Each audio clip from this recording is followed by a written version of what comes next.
ಕ್ಷಣ ಕ್ಷಣಕ್ಕೂ ರೋಚಕ ತಿರುವಿನಲ್ಲಿದೆ ತಮಿಳುನಾಡು ಪಾಲಿಟಿಕ್ಸ್. ಇಬ್ಬರು ಶಾಸಕರ ಬೆಂಬಲಕ್ಕಾಗಿ ಟಿವಿಕೆ ವಿಜಯ್ ನಾನಾ ಕಸರತ್ತು ನಡೆಸಿದ್ದಾರೆ. ಟಿವಿಕೆಯಿಂದ ಯೂ ಟರ್ನ್ ಹೊಡೆದಿದೆ ವಿಸಿಕೆ ಪಕ್ಷ.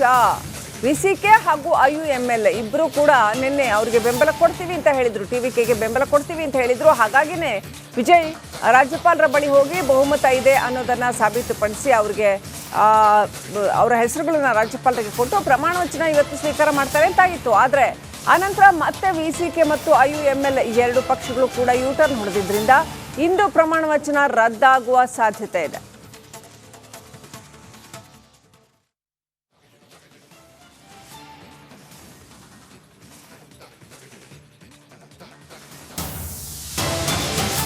ಟಿವಿಕೆಗೆ ಬೆಂಬಲ ಸೂಚಿಸುತ್ತಾ ವಿಸಿಕೆ ಪಾರ್ಟಿ ಇಂದು ತಮ್ಮ ನಿಲುವನ್ನ ಘೋಷಣೆ ಮಾಡ್ತಾರಂತೆ ವಿಸಿಕೆ. ಹಾಗಾದ್ರೆ ಏನಂತ ಹೇಳ್ತಾರೆ? ನಾವು DMK ಅಥವಾ ಟಿವಿಕೆ ಜೊತೆಗೆ ಇಲ್ಲ ಅಂತ ಹೇಳಿತ್ತು ವಿಸಿಕೆ ಪಕ್ಷ. ಉಪಮುಖ್ಯಮಂತ್ರಿ ಹುದ್ದೆಗೆ ವಿಸಿಕೆ ಬೇಡಿಕೆ ಇಟ್ಟಿದೆ ಅಂತ ಹೇಳಲಾಗ್ತಾ ಇದೆ. ಬೇಡಿಕೆ ಈಡೇರದ ಹಿನ್ನೆಲೆಯಲ್ಲಿ ವಿಸಿಕೆ ಪಾರ್ಟಿ ಯೂ ಟರ್ನ್ ಹೊಡೆದಿದೆ. ಇಂದು ಮಹತ್ವದ ಸಭೆ ಬಳಿಕ ತಮ್ಮ ನಿಲುವು ಏನು ಅನ್ನೋದನ್ನ ಘೋಷಣೆ ಮಾಡೋ ಸಾಧ್ಯತೆ ಇದೆ. ಎರಡೇ ಸೀಟು ಎಷ್ಟು ಮುಖ್ಯ ಆಗುತ್ತೆ. ವಿಸಿಕೆಯ 2 ಸೀಟ್ಗಳು ವಿಜಯ್ಗೆ ಬಹಳ ಮುಖ್ಯ ಆಗುತ್ತೆ. ಇದೀಗ ಬಹುಮತ ಸಾಬೀತಿಗೆ ಎಲ್ಲ ಪಕ್ಷಗಳು, ಎಲ್ಲ ಎಡಪಕ್ಷಗಳ ಸಪೋರ್ಟ್ ತಗೊಳ್ತಾ ಇದ್ದಾರೆ. CPI, CPM, ವಿಸಿಕೆ ಇದರಲ್ಲಿ ಯೂ ಟರ್ನ್ ಹೊಡಿತಾ ಇದೆ. 2 ಸೀಟು ಗೆದ್ದು ಉಪಮುಖ್ಯಮಂತ್ರಿ ಸ್ಥಾನ ಬೇಕು ಅಂತ ಕೇಳ್ತಾ ಇದ್ದಾರೆ. DCM ಹುದ್ದೆಗೆ ವಿಸಿಕೆ ಪಕ್ಷ ಚೌಕಾಸಿ ಮಾಡಿತ್ತು.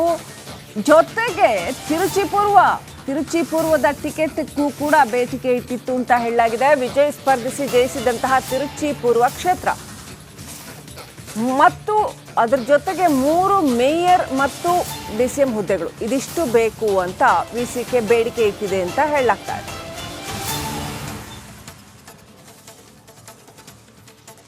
ಅಲ್ಲಿಗೆ ಮತ್ತೊಂದು ಸೀಟು ಜಾಸ್ತಿ ಆಗುತ್ತೆ ವಿಸಿಕೆಗೆ. ತಿರುಚಿಪೂರ್ವ ಟಿಕೆಟ್ ಸಿಕ್ಕಿ ಅಲ್ಲೇನಾದರೂ ಗೆದ್ರೆ ಟಿವಿಕೆಗೆ 1 ಸೀಟು ಕಮ್ಮಿ ಆಗುತ್ತೆ.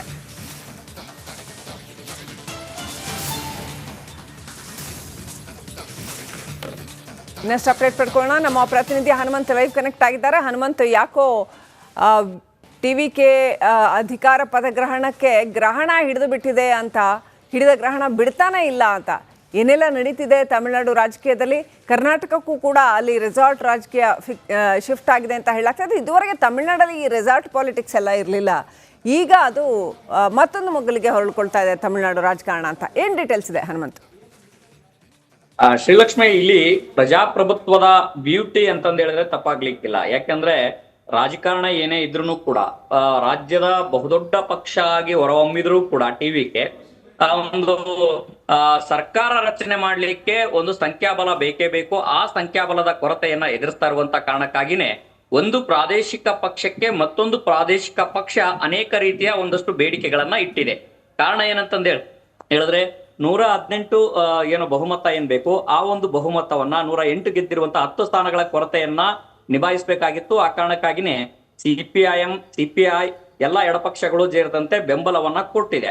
ಆದ್ರೆ ಮುಸ್ಲಿಂ ಲೀಗ್ ಏನಿದೆ ಅದು DMK ಜೊತೆಗೆ ಹೋಗ್ತೀವಿ ಅನ್ನೋಂತ ವಾದವನ್ನ ಇಟ್ಟಿರುವಂತದ್ದು. ಈಗ ವಿಸಿಕೆ ಬಹಳ ಪ್ರಮುಖ ಸ್ಥಾನವನ್ನ ವಹಿಸ್ತಾ ಇರುವಂತ ಕಾರಣಕ್ಕಾಗಿ ತನ್ನ ಬೇಡಿಕೆಗಳನ್ನ ಈಡೇರಿಕೆ ಮಾಡಿದ್ರೆ ನಾವು ಅವ್ರಿಗೆ ಬೆಂಬಲವನ್ನ ಕೊಡ್ತೀವಿ ಅನ್ನುವಂತ ಮಾತುಗಳನ್ನ ಹೇಳ್ತಾ ಇದ್ದಾರೆ. ಬಹುತೇಕ ಅವರ ಇವತ್ತಿನ ಅಂತಿಮ ನಿರ್ಧಾರ ಏನಾಗಿರುತ್ತೆ ಅನ್ನೋಂಥದ್ದು ಎಲ್ಲರಿಗೂ ಕೂಡ ಕುತೂಹಲ. ಆದ್ರೆ ಒಂದಂತೂ ಸತ್ಯ, ಈಗಿರುವಂತಹ ಒಂದು ಸರ್ಕಾರ DMK ಆಗ್ಲಿ AIDMK ಆಗ್ಲಿ ಸರ್ಕಾರ ಒಂದು ಜನಾಭಿಪ್ರಾಯ ರೂಪಿತ ಆದಾಗ್ಲೂ ಕೂಡ ಒಂದು ಸರ್ಕಾರ ರಚನೆ ಆಗ್ಬೇಕಂತಂದ ಹೇಳಿದ್ರೆ ಒಂದು ನಂಬರ್ ಎಷ್ಟು ಮುಖ್ಯ ಅನ್ನುವಂಥದ್ದು ಬಹಳ ಇಲ್ಲಿ ಇಂಥ ಘಟನೆಯಲ್ಲಿ ನಮಗೆ ತಿಳಿದು ಬರುತ್ತೆ. ಯಾಕೆಂತಂದ ಹೇಳಿದ್ರೆ ಒಂದೊಮ್ಮೆ ಏನಾದ್ರೂ ಬಹುಮತ ಬೆಂಬಲ ಸಿಗ್ಲಿಲ್ಲ ಅಂತಂದ ಹೇಳಿದ್ರೆ ಒಂದು ಬಹುದೊಡ್ಡ ಪಕ್ಷ ಆಗಿಯೂ ಕೂಡ ಸರ್ಕಾರ ರಚನೆ ಆಗ್ಲಿಕ್ಕೆ ಎಷ್ಟು ತೆಣಕಾಡುವಂತ ಪರಿಸ್ಥಿತಿ ಬಂದಿದೆ.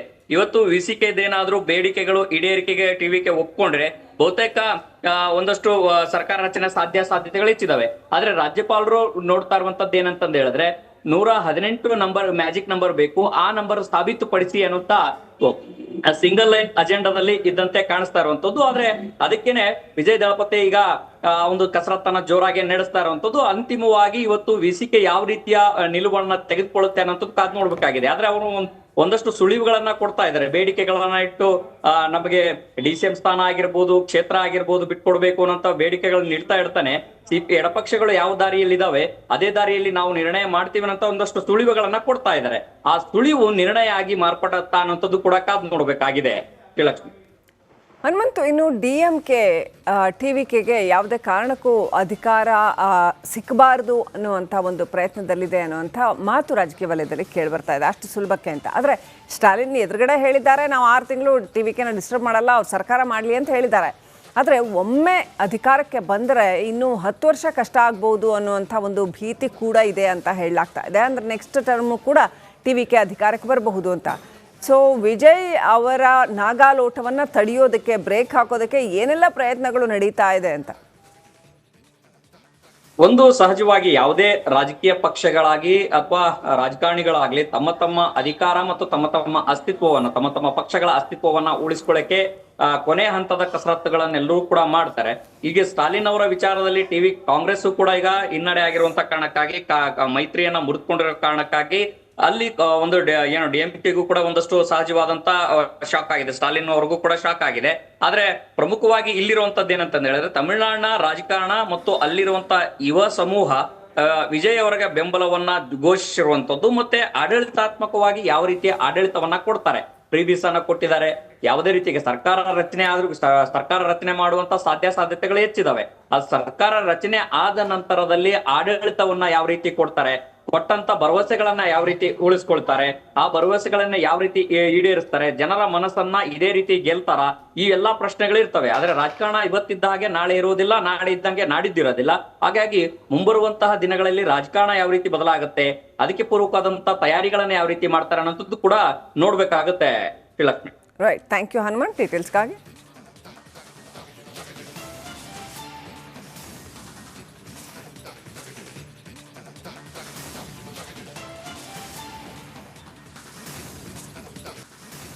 ಕ್ಷಣಕ್ಕೂ ರೋಚಕ ತಿರುವಿನಲ್ಲಿದೆ ತಮಿಳುನಾಡು ಪಾಲಿಟಿಕ್ಸ್. ಇಬ್ಬರು ಶಾಸಕರ ಬೆಂಬಲಕ್ಕಾಗಿ TVK ವಿಜಯ್ ನಾನಾ ಕಸರತ್ತು ನಡೆಸಿದ್ದಾರೆ. TVKಯಿಂದ ಯೂ-ಟರ್ನ್ ಹೊಡೆದಿದೆ VCK ಪಕ್ಷ.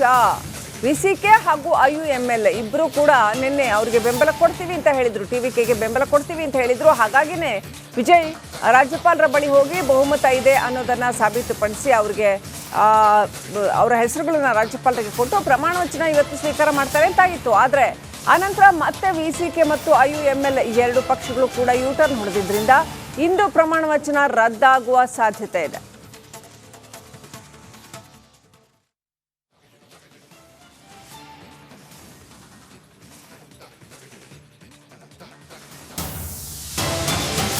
TVKಗೆ ಬೆಂಬಲ ಸೂಚಿಸುತ್ತಾ VCK ಪಾರ್ಟಿ ಇಂದು ತಮ್ಮ ನಿಲುವನ್ನ ಘೋಷಣೆ ಮಾಡ್ತಾರಂತೆ. VCK ಹಾಗಾದ್ರೆ ಏನಂತ ಹೇಳ್ತಾರೆ? ನಾವು DMK ಅಥವಾ TVK ಜೊತೆಗೆ ಇಲ್ಲ ಅಂತ ಹೇಳಿತ್ತು VCK ಪಕ್ಷ. ಉಪಮುಖ್ಯಮಂತ್ರಿ ಹುದ್ದೆಗೆ VCK